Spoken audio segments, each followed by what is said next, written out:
살지 말고 믿음으로 살자는 제목으로 함께 은혜를 나누고자 합니다. 우리가 예수를 믿는 최종적인 목적은 천국이죠. 천국을 향하여서 가는 노정에서 우리 예수를 믿고 제사함을 받고 또 우리가 기도하고 찬양하고 예배드리면서 최종적인 종착역은 천국입니다. 그런데 천국을 바라보고 살아가는 우리 믿음의 사람들은 때로는 세상에 여러 가지 포기할 것이 참 많습니다. 세상의 부의 영화를 포기하지 아니하고는 천국을 향하여 믿음의 길을 가기가 참 어렵습니다. 세상 사람들이 추구하는 것을 다 추구하면서 천국을 가려고 하는 것은 어떤 면에 보면 어불성설이고 자기 욕심일 수가 있습니다.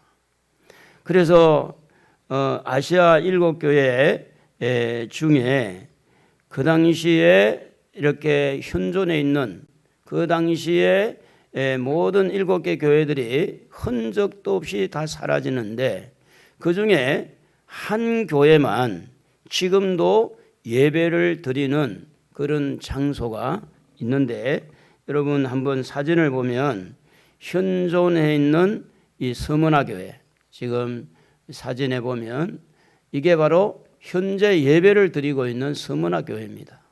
물론 그 앞에서 불이 타서 새로 이렇게 건축을 하고 하는 그런 과정이 있었지만 그러나 이 서문화 교회는 다른 7개 중에 다 그냥 기둥만 있고 없어요.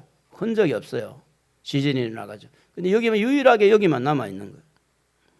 그리고 이제 이 서문화 교회가 다음 사진을 보면 어느 위치냐라고 볼 때 이 밑에 에베소 교회가 있고 그 위에 서문화 교회가 있습니다. 그러니까 이제 이 에베소 교회 지난주에 우리가 생각을 했듯이 에베소 교회가 있는가 하면 서문화 교회가 있는데 이 서문화 교회는 지금 도시 이름으로 말하면 이즈밀이라고 하는 도시인데 한 250만에서 300만이 살고 있는 그런 도시입니다. 그 도시는 지금도 많은 사람들이 관광지로 이 터키에서 세 번째 이렇게 인구가 많이 살고 또 유명한 도시로 알려져 있습니다. 그런데 이제 문제가 뭔가 하면 지금 서문화 교회가 부귀영화를 포기하고 지금 믿음의 종착역인 하나님의 나라를 향하여 가는데 세상의 것들을 부귀영화를 다 누리면서 천국에 갈 수가 없는데요. 그 사람들의 그 신앙의 특징이 있었는데 그 특징이 뭔가 하면 첫 번째는 순교적인 신앙입니다. 목숨을 거는 믿음이다. 목숨을 거는 하나님에 대한 신앙, 믿음의 정절을 지키기 위해서 우상 앞에 절하지 않고 어떤 로마의 신도 섬기지 않고 오직 유일하게 나는 하나님만 섬기겠다고 하는 이것 때문에 많은 것을 포기해야 됐어요. 그러니까 그들에게는 순교의 어떤 그런 정신이 있었을 뿐만 아니라 신앙이 뜨거웠어요. 열정이 있어요. 여러분 찬양도요 열정으로 찬양하는 거하고 미지근하게 찬양하고 달라요. 기도도 열정으로 기도하는 거하고 그냥 미지근하게 기도는 다릅니다. 밥을 먹어도 맛있게 먹는 사람하고 맛이 없는 것처럼 깨적깨적 해가지고 먹는 거 달라요. 신앙생활도 열정이 있어가지고 확실하다. 누가 봐도 자기가 봐도 확실하고 다른 사람이 봐도 확실하고 그러면서 그들에게는 진리를 수호하는데 최선을 다해서 앞장선 교회입니다. 그런데 이들 교회에게 환란이 오고 궁핍이 온 겁니다. 이렇게 열정을 가지고 순교적인 정신을 가지고 진리를 파수하면 우리가 일반적으로 생각할 때 모든 일이 잘 풀리고 환란도 없고 궁핍함도 없고 잘 살아야 된다라고 생각할 수가 있는데 그런데 이 서문화 교회는 우상 숭배 때문에 로마 신을 섬기는 일 때문에 얼마나 로마 사람들에게 핍박을 받고 또 거기까지 와서 유대인들이 믿지 않는 유대인들이 괴롭히는, 그래서 여기 유대인의 해가 사단의 해다 이렇게 할 정도로 그 유대인들이 꼭 꼬리표좀 따라와 가지고 스무나 교인들을 핍박했다고 하는 겁니다. 그래서 이제 얼마나 그 당시 핍박이 심했는가에 대해서는 이 폴리갑이라고 하는 이 속사도라고 그래요. 속사도. 그러니까 사도 12사도 다음에 그 다음에 속사도라고 그래요. 그리고 그 사도들 속사도 다음에를 교부 시대라 이제 교부라고 이야기하는데, 근데 이 속사도가 되는 이 사도 요한의 제자 폴리갑이 이 스무나 교회를 섬기는데 105년에 폴리갑이 이제 그때 맡은 우리 서기 105년. 그러니까 이분이 이제 AD 80년에서 AD 65년 86세까지 이제 사는 사람인데, 이분은 어디 출신이냐면 안디옥 출신이었습니다. 안디옥 출신인데, 이분은 이제 그 구전을 통해서 이야기를 들어보면 원래 노예 출신인데 그 가부가, 그리고 스무나 교회의 그 가부가 안디옥에서 그 가부 간분이 돈이 좀 많아서 이 폴리갑이라는 사람 노예를 샀답니다. 샀는데 노예 일을 시켜보니까 머리가 너무 비상하고 똑똑한 거예요. 그래서 이제 이 가부가 죽기 전에 이 노예에게 선물을 해야 되겠다. 그래서 자유인으로 풀어줬다고 그래요.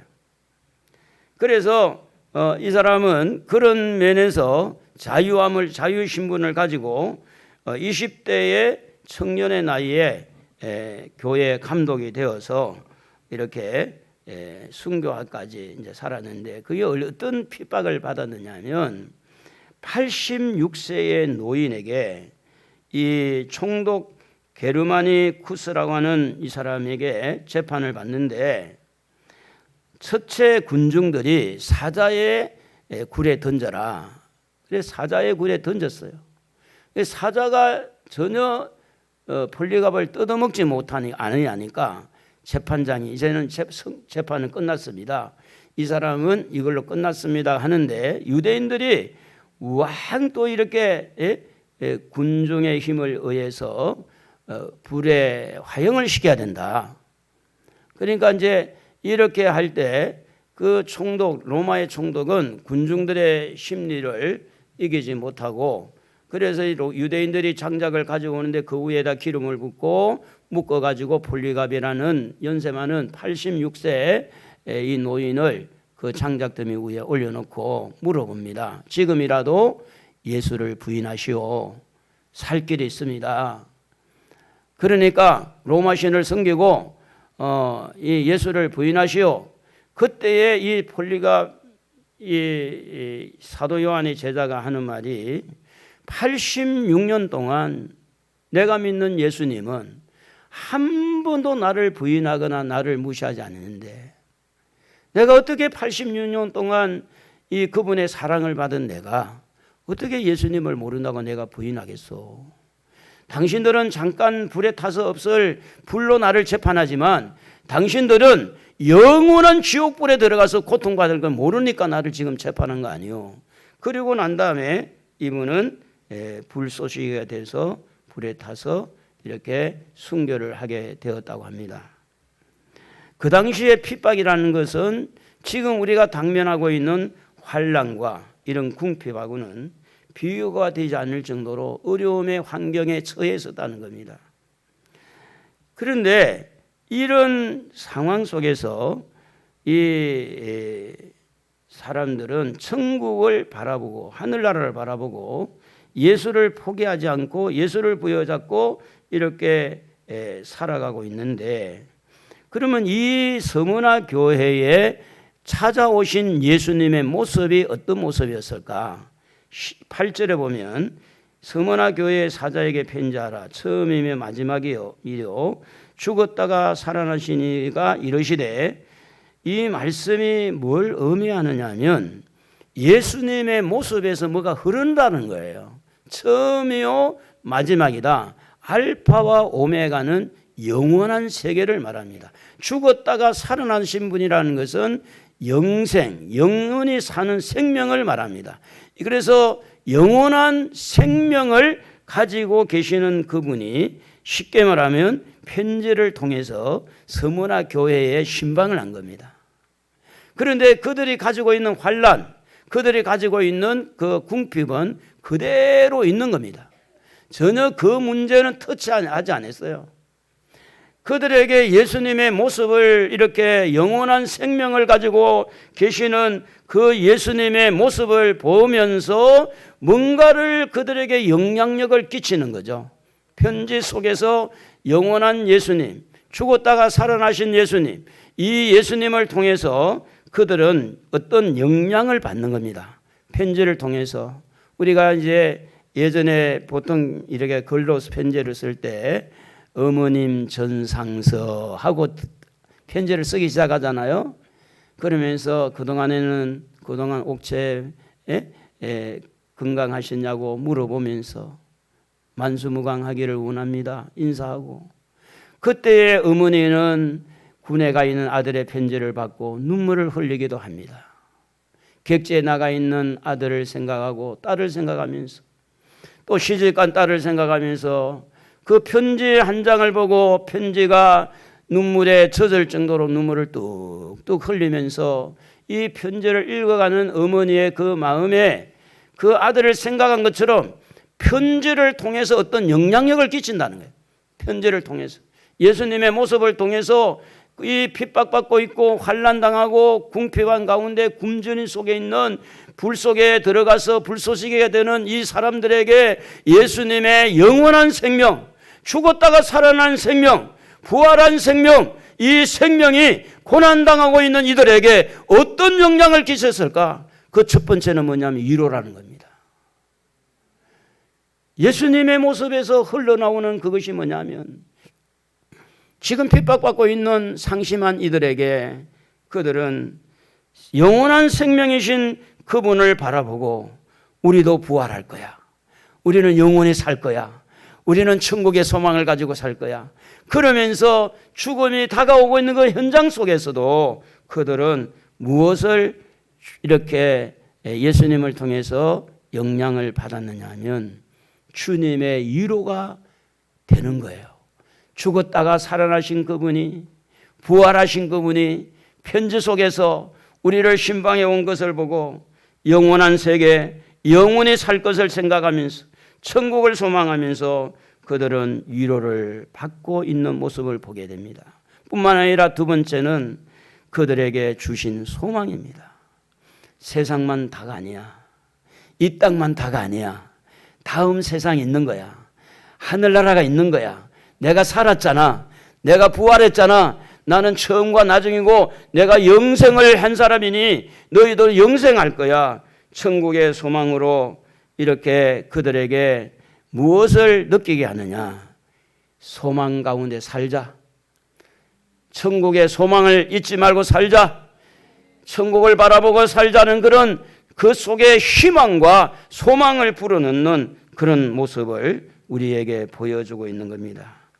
그러면서 어떤 영향을 그들에게 또 주시는가 하면 영원하신 그분이 십자가를 대할 때 어떻게 했고 이제 부활 승천에서 다시 오실 주님을 생각하면서 그들의 마음의 불안을 다 몰아내고 두려움을 몰아내고 그들의 마음에 평화로다 평안함을 안겨주는 겁니다. 아무리 어렵고 힘든 가운데서도 천국을 바라보고 믿음의 삶을 살려고 하는 그 사람들의 마음이 안정적으로 평안해지더라는 겁니다. 지난 금요일 날 목요일인가 제가 배드민턴 운동을 하러 가서 사람이 이제 안 나와가지고 3명이 이제 배드민턴을 치다가 잠깐 쉬는 시간을 통해서 한 분이 이런 이야기를 합니다. 10년 전에 너무 친했던 친구가 자살을 해서 장례식에 갔다 왔다고. 그러면서 하는 말이 지금에 와서 내가 생각해 보니까 문자가 2가지가 왔었대요. 문자가. 신호가 왔었답니다. 첫째는 뭐라고 왔느냐 하면 그 문자 중에 이렇게 문자가 왔었대요. 뭐냐 하면 너무 힘들다. 친구야, 사는 게 너무 힘들다. 근데 그냥 힘들어서 힘든 줄만 알았지, 그래서 너무 힘들어서 자살하려고 생각하는 줄을 몰랐다는 겁니다. 그리고 며칠 있다가 또 문자가 또 온 겁니다. 뭐라고 왔느냐 하면 친구야, 어떻게 나누면 잘 나눌 수 있을까? 자기 삶을 정리하고 어떻게 하면 친구들에게 있는 것을 다 잘 나누고 갈까? 그런데 이분은 그걸 깨닫지를 못했대요. 그리고 며칠 있은 후에 사람이 죽었다고 연락이 와서 장례식을 갔답니다. 그래 제가 이런 이야기를 했습니다. 그 친구가 얼마나 힘들었으면, 얼마나 살기가 힘들었으면 사는 것보다 죽는 것이 낫다라고 생각을 해서 이렇게 아마 자살을 선택한 것일 것이다. 그러면서 제가 그런 이야기를 했어요. 그분이 사후의 세계가 있는지를 몰라서 자살을 선택한 거다. 그분이 만약에 사후에, 죽은 후에 삶이 있다라고 하는 것을 알았더라면 절대로 그것을 선택을 하지 않았을 것이다. 죽음은 그만이지, 사는 것보다 죽는 것이 낫지, 그래서 그것을 결국은 선택한 것이 아니냐 하면서 제가 그분들에게, 2분에게 말씀을 드린 겁니다. 우리나라에 공식적으로 50만이 넘는 무당이 있는데 이 무당들은 신이 내려야, 귀신을 받아야 무당이 되는 거 아니냐. 그렇다는 고개 끄덕끄덕 하는 거예요. 무당이 그냥 되는 게 아니잖아요. 외작도 올라가가지고 춤추는 거 아무나 할 수 있나요? 점을 치는 거 아무나 할 수 있나요? 신을 받아야 되지. 그래서 제가 이야기를 했어요. 무당이 괜히 무당 되는 게 아니고 신이 내려야 무당이 되는 것처럼 영의 세계가 있다는 것을 말씀을 하니까 거부 안 하더라고. 그런데 이상한 것은 무당이 우리를 보면 우리 안에 있는 예수님을 보고 이 무당이 꼼짝을 못하고 무당이 벌벌 떨고 우리를 알아보고, 무당이, 그런데 무당이 우리를 만나면 일단은 점괘가 안 풀리니까 점을 못 치는 거죠. 그 말은 뭐냐면 무당 안에 있는 귀신이 있는 것을 증명하는 것뿐 아니라 우리 안에 있는 예수를 증명하는 것도 되니 영의 세계가 있다는 것을 알고 사후의 세계가 있다는 것을 알고 이 땅에 아무리 지금 살기가 힘들고 공부하다 할지라도 지옥 가는 자살을 행위를 해서는 안 된다는 겁니다. 제가 그 이야기를 했어요. 물론 그 사람들은 한쪽 귀로 듣고 한쪽 귀로 흘릴 수도 있을 것입니다. 사랑하는 성도 여러분, 무당이 있습니다. 무당 안에 있는 귀신이 우리를 무서워합니다. 우리 인간을 무서워한 게 아니라 여러분 안과 저의 안에 있는 예수를 무서워합니다. 오늘 영의 세계가 있습니다. 죽은 다음에 사후의 세계가 있습니다.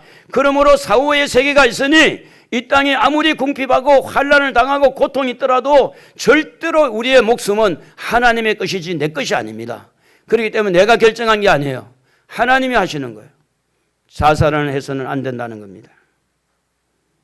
성경은 이렇게 말합니다.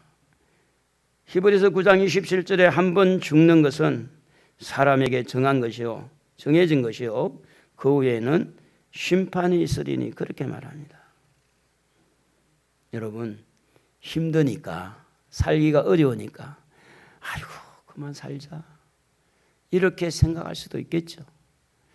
그것이 여러분 어디서 나온 이야기냐면 하나님 앞에서 사후에 어떻게 될 것인가를 생각한 게 아니라 이 땅에 며칠, 이 땅에 몇 년 사는 여기에서 편안하게 끝내버리려고 하는 생각입니다. 우리가 어려우면요, 궁핍하면요, 기도해야 되죠. 그게 맞는 거죠. 그리고 환난을 당하면 더 하나님을 부여잡고 기도하고 천국의 소망을 가지고 살아야 됩니다. 우리 한번 따라합시다. 적당히 살지 말고 믿음으로 삽시다. 믿음으로 살아야 돼요. 결국 예수 믿는 사람은요, 믿음으로 사는 거예요. 여러분, 죽음이나 이 사는 것 다 누구의 손에 있느냐면 하나님의 손에 있습니다. 우리 마음대로 결정한 것이 아닙니다. 그러므로 우리는 아무리 어렵고 힘들어도 기도하면서 찬송하면서 살아야 될 줄로 믿습니다. 우리는 사는 것을 생각해야 돼요. 우리가 죽은 다음에도 영원히 사는 천국에다가 영원히 살 것이기 때문에. 그러면 여기에 찾아오신 예수님은 그 스무나 교회 성도들에게 무엇을 알았다고 했는데 9절에 보니까 내가 네 환난과 궁핍을 알거니와 실상은 네가 부요한 자니라. 자칭 유대인이라 하는 자들의 비방도 알거니와 실상은 유대인이 아니요 사탄의 회당이라. 이렇게 말합니다. 자, 예수님은 스무나 교회가 환난을 왜 당하고 있는지를 알았어요. 믿음 때문입니다. 믿음만 없었으면 우상에게 절을 하고 로마 신을 섬기고 어려움 당할 일이 하나도 없어요. 그냥 그렇게 살아가면 되니까. 우상 승리면서. 예수님은 뭘 알았느냐 하면 그들이 지금 궁핍하게 된 것도 믿음으로 살려고 하다 보니까 궁핍하게 됐다는 걸 알았어요. 그래서 환난과 궁핍을 내가 알고 있지만 실상은 너희들이 부요한 자다, 부자라는 겁니다. 무엇에 대한 부유입니까? 믿음에 대한 부유입니다. 그들은 믿음으로 환난을 이기고 믿음으로 고난을 궁핍을 이기고 살아왔기 때문에 너희들이 당면하고 있는 환난이 있고 궁핍이 있지만은 사실은 내가 너희들을 아는데 너희 속에는 믿음의 부자가 있다. 하나님을 향한 믿음, 천국을 향한 믿음, 믿음의 부요한 자다고 말을 하면서 너희들을 괴롭히는 저 유대인들 실제 유대인이 아니다. 그들은 사탄의 회다. 너희들을 괴롭히고 너희들을 장작더미 위에 올려놓고 불사를 하고 그렇게 아우성을 치는 데모하는 이 사람들은 사탄이 주장하는 거다. 그래서 예수님이 찾아오셔서 우상을 멀리하고 하나님만 섬기자고 하는 이들에게 궁핍과 이런 환난이 온 것을 아신다고 말씀할 때 그 말씀 한마디에 그들은 굉장한 위로를 얻고 힘을 얻을 수가 있지 않았겠느냐. 여기서 중요한 깨달음이 하나가 있습니다. 예수님이 신방을 와서 환난을 거두고 궁핍을 거두어서 먹을거리를 주고 환난을 오게 하는 사람들을 막아주고 이렇게 물리적인 힘으로 한 것이 아니라 그들이 가지고 있는 그 믿음에다가 더 강력한 믿음을 가질 수 있도록 믿음에다가 믿음의 능력을 공급해 주는 주님의 모습을 우리는 깨닫게 되어지는 겁니다.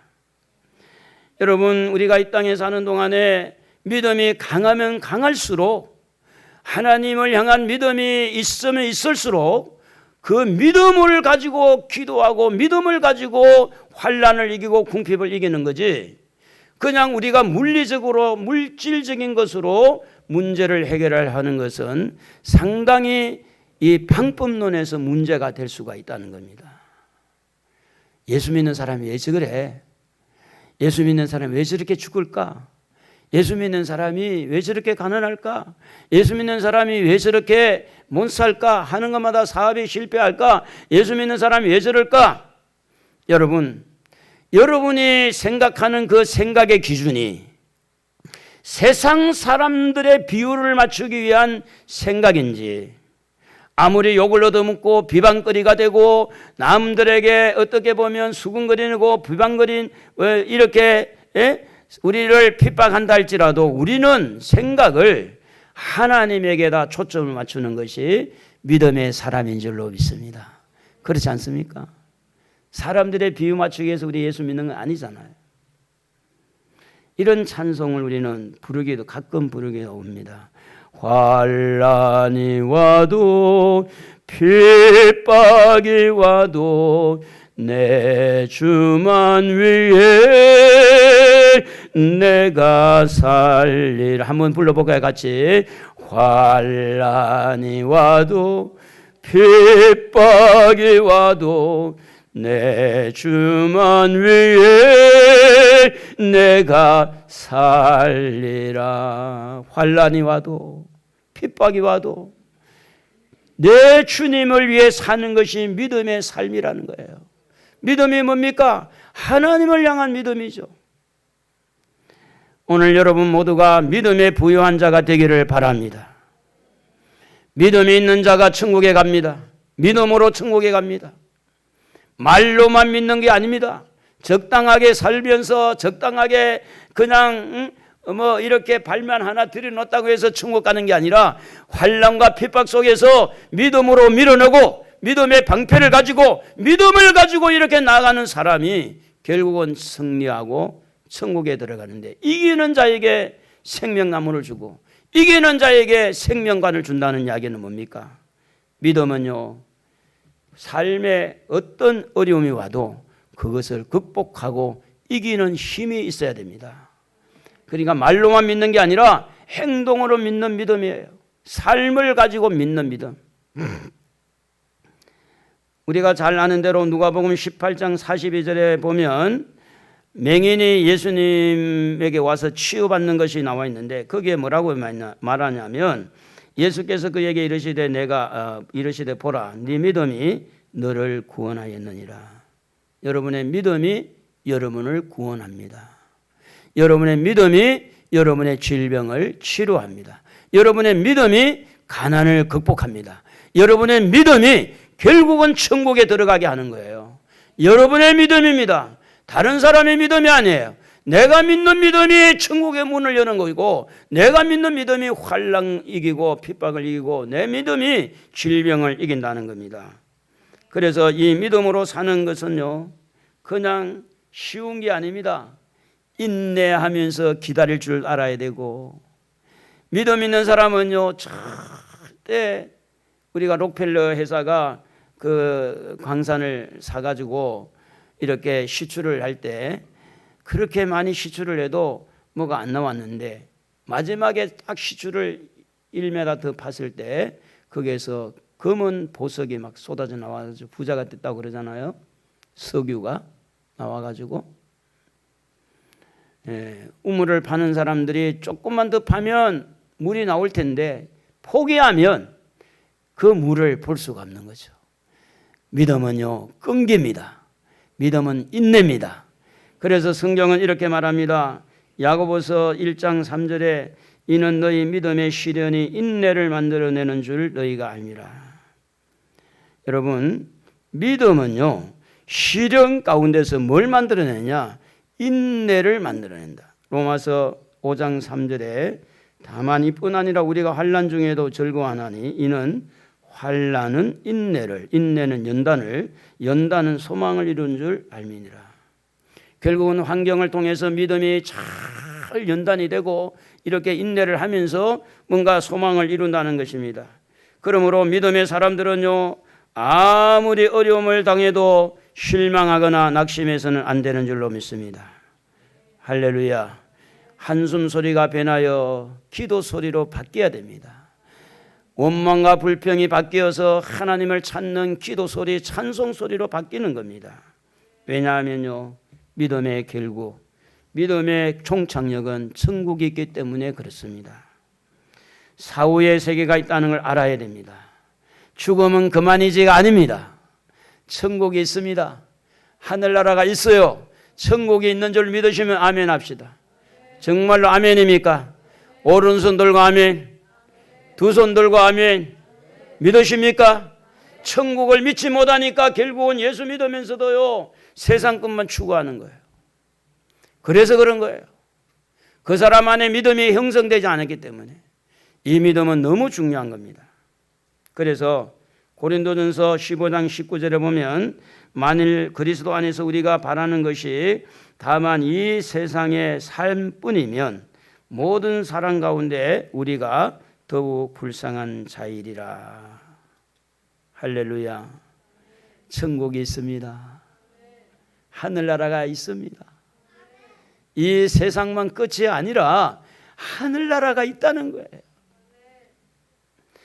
그러므로 믿음의 사람들은요, 천국을 늘 기다리고 천국을 기억하고 다시 오실 예수님을 생각하면서 현재 당면한 환난과 궁핍을 믿음으로 극복하고 믿음으로 이겨나가는 것이 믿음의 사람이다. 할렐루야. 사람 눈치 보지 말고 사람들끼리 생각할 때 뭐 연봉이 얼마고 어떻고 하는 거기지, 하나님이 보실 때는 그걸 보는 게 아닙니다. 그런 환경 속에서 얼마나 믿음으로 삶을 극복하는가를 보는 거죠. 지금의 환난과 고난, 핍박은요, 물리적으로 그것을 극복하기 이전에 그것을 믿음으로 극복할 내구성을 키워야 됩니다. 그래야만이 끝에 있는 환난과 핍박도 떨어져 나가는 거죠. 이 내구성이 강하다는 말은 뭐냐면 무엇이든지 우리에게 부딪혀도 다 부서진다는 거예요.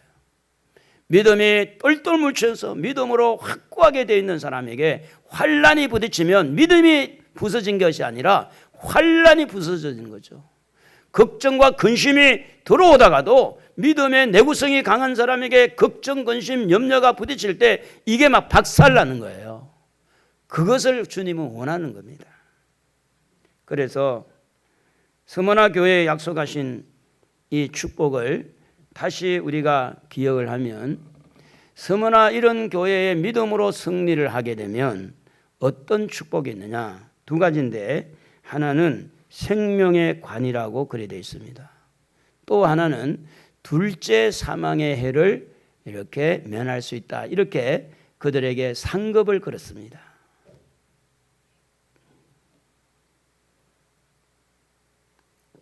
어떻게 보면 주식에 투자하는 사람도 보면 거기가 주식이 올라가서 뭔가 나중에 많은 열매를 따먹으려고 투자하는 거죠. 그렇지 않겠습니까? 장사를 하는 사람도 무슨 물건을 사와서 이문을 많이 남기려고 하는 그런 생각을 가지고 어떤 상품을 고르고 이렇게 선택할 겁니다. 여러분, 세상에 사는 것이 어떻게 보면 다 여기 보면 상을 내걸고 그 상을 차지하기 위해서 무단히 힘쓰고 애를 쓰는 경우가 많습니다. 그래서 월드컵에 나가서 16강 가면 뭐 얼마씩 연금을 주겠다. 이건 다 상이죠. 또 금메달을 따게 되면 평생 100만 원씩 연금을 주겠다. 이게 다 상이 아니겠어요? 이렇게 환난과 핍박 속에서 믿음으로 사는 사람들에게 우리 하나님은, 우리 예수님은 두 가지 상을 걸었는데, 하나는 생명의 간이고 하나는 둘째 사망의 해를 면하는 상을 걸었어요. 그러니까 이제 이걸 무슨 말이냐면, 여기서 지면, 믿음으로 지면, 믿음으로 살다가 세상의 어떤 염려와 어떤 걱정으로 인해서 여기에 지면 상을 못 받는 거예요. 여기서 지면 둘째 해를, 사망의 해를 면하지를 못하는 거죠. 여러분 한번 읽어보겠습니다. 10절 11절 다 같이 읽겠습니다. 너는 장차 받을 고난을 두려워하지 말라. 볼지어다 마귀가 장차 너희 가운데에서 몇 사람을 오게 던져 시험을 받게 하리니 너희가 10일 동안 환난을 받으리라. 네가 죽도록 충성하라.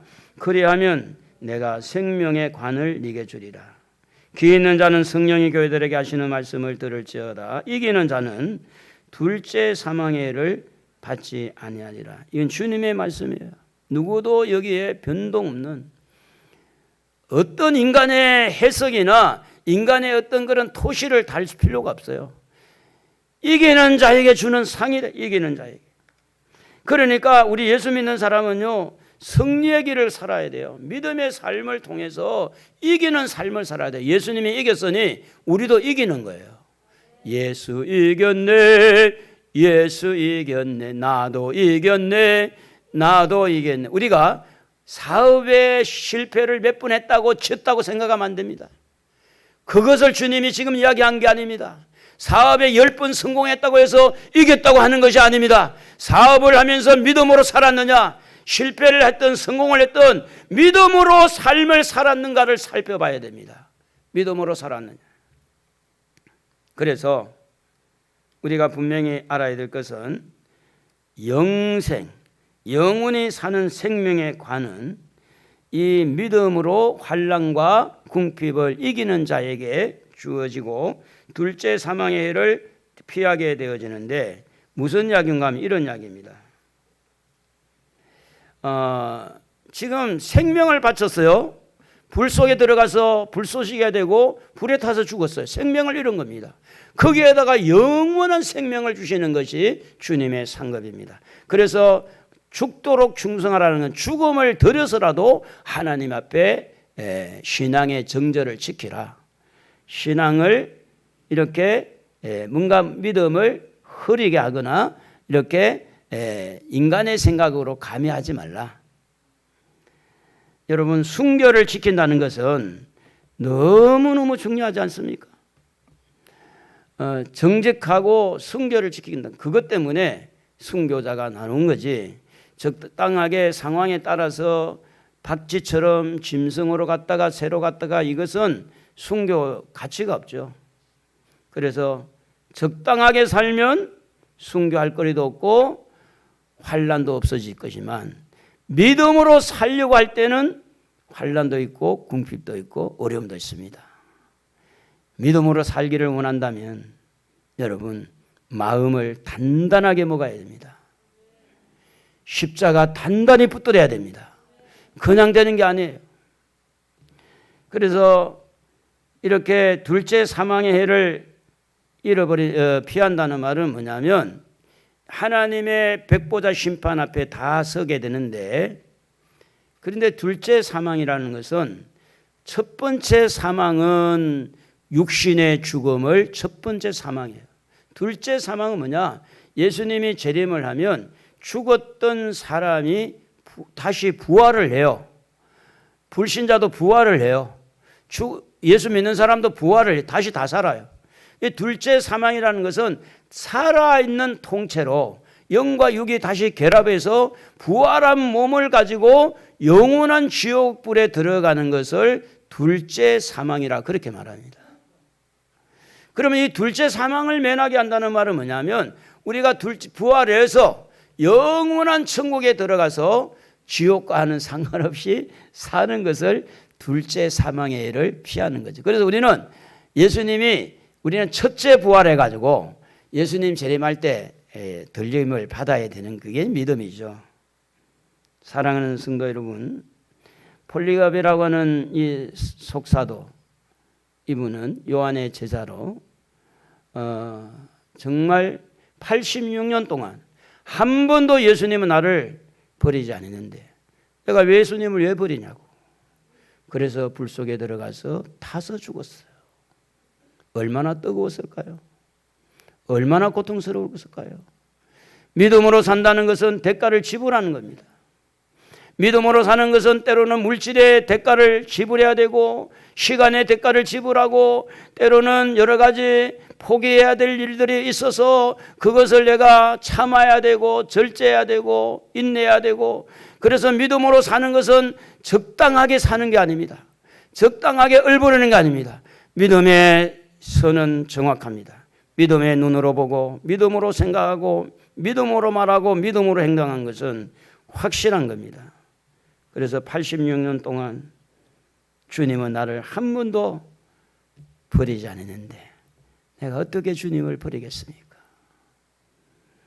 사랑하는 성도 여러분, 여러분은 어떻습니까? 지금 믿음으로 산다고 생각을 합니까? 적당하게 산다고 생각합니까? 적당하게 사는 것은 믿음이 아닙니다. 모든 결정을, 모든 순서를 믿음으로 결정을 하고 모든 순서 선과 후를 믿음에다가 선을 두는, 먼저 믿음에다 두는 거죠. 그래서 신앙이 있는 만큼, 믿음이 있는 만큼 결국은 우리는 선택을 해야 됩니다. 믿음은, 한번 따라 합시다. 믿음은 선택이다. 여러분, 주님이 기뻐하는 것, 주님이 싫어하는 것, 선택 아니겠습니까? 영생을 위해서 여러분 주식에 투자하는 것보다 영생을 얻기 위해서 투자 좀 하십시오. 아멘도 안 하는 거 봐요. 투자라는 이 말이 이상해서 그래요. 건강을 위해서 투자하는 건 너무 중요합니다. 그러나 영생을 얻기 위해서 투자 좀 하십시오. 둘째 사망의 해를 피하고 영원히 하늘나라에 들어가서 영원히 하나님 앞에 상을 받고 영광스러운 복을 누리는데 여기에다가 투자하고 여기에다가 바치는 삶이 바로 뭐냐면 믿음으로 사는 겁니다. 적당하게 살지 말고 믿음으로 살아서 우리 모두가 생명의 간을 받고 우리 모두가 하늘나라에 가서 에베소 교회에게 생명의 열매를 먹고 여기에 또 스무나 교회에게 생명의 간과 둘째 사망의 해를 면하게 해주시는 그 축복이 믿음으로 사는 여러분에게 임하기를 주님의 이름으로 축복합니다. 우리 찬송